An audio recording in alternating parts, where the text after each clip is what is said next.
Allez, on part tout de suite à San Francisco avec Sébastien Coinon. Il est avec Arnaud Auger de l'atelier BNP Paribas. Et justement, il s'intéresse à voir ce qui a changé dans la Silicon Valley depuis un an, depuis l'élection de Donald Trump.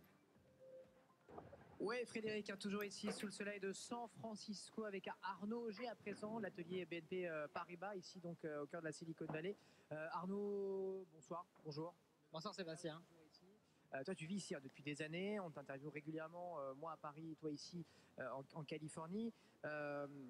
On dit justement que la Californie ne serait plus le temple de la tech, le temple de l'innovation au cœur du monde, concurrencé par l'Inde, par la Chine, par l'Europe évidemment aussi, hein, on l'espère de plus en plus.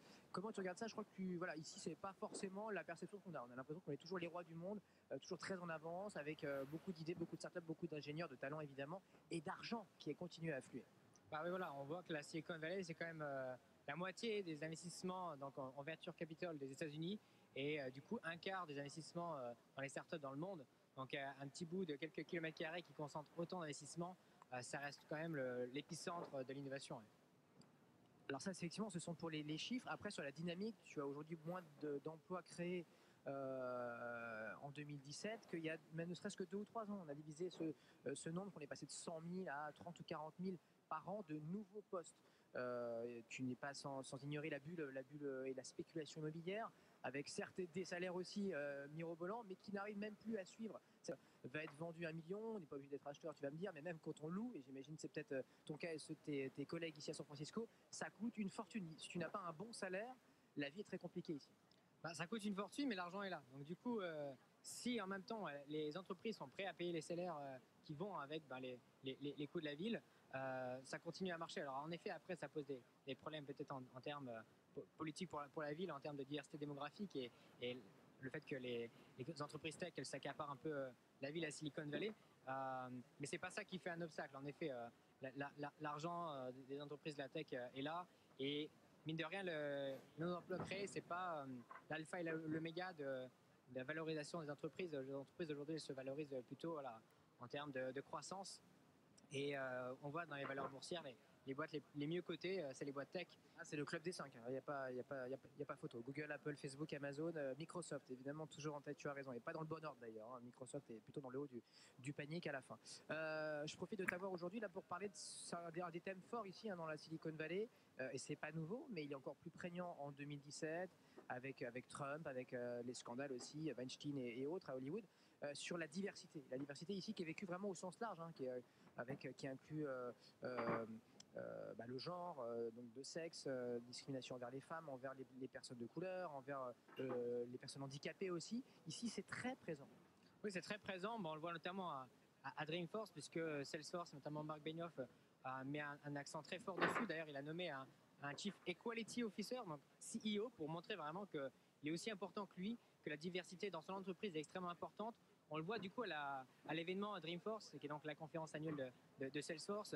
Il y a des petits badges pour dire voilà, quel pronom on doit utiliser pour nous appeler. Est-ce que c'est lui ou elle on le voit que dans les conférences, il y a des personnes pour traduire en langage des signes. Donc, on voit qu'il y a un gros effort qui est mis dessus. Mais de manière générale, en effet, la Silicon Valley a pris conscience de ça, et notamment parce que la Silicon Valley sait qu'une de ses forces, c'est sa diversité. Dans la baie de San Francisco, il y a près 37% des personnes qui sont nées à l'étranger. Il y a près de 45% des personnes dans la baie de San Francisco qui ne parlent pas anglais à domicile. Donc avoir un accent ici quand on parle anglais, ça pose pas tellement de problèmes en fait. Au contraire, voilà, en effet, je pense que c'est un des seuls endroits au monde où on se sent bien en tant qu'immigrant. C'est tout à fait bon d'avoir un accent français. Au contraire, ça donne du charme et les gens nous comprennent. Et en effet, il y a une culture de l'inclusion quand même en Silicon Valley de ce point de vue. Et donc, par contre, sur le niveau de la tech, voilà, d'avoir une bonne répartition entre hommes et femmes dans tous les postes de la tech, c'est un sujet qui est important. On le voit à Dreamforce, on le voit à TechCrunch Disrupt. Tous les leaders. Sheryl Sandberg en parle souvent, à la numéro 2 de Facebook, ex-Google. Justement, là, on parle de Facebook, on peut peut-être terminer là-dessus, garder 2 minutes là, pour évoquer le cas de Mark Zuckerberg. On lit souvent dans la presse française, tiens, et pas que dans la presse française, Mark Zuckerberg, ça y est parti dans sa course à la Maison-Blanche. On a changé même les statuts de l'entreprise pour lui permettre d'être une sorte de président non exécutif et de mener cette course peut-être en 2020, c'est ça maintenant. Est-ce que et voilà comment et ici c'est pas évident en fait. On se dit pas forcément que Zuckerberg ça l'intéresse d'être même s'il fait le tour des États-Unis, c'est pas forcément pour remplacer Trump demain. Non, moi je ne crois pas du tout à son ambition politicienne.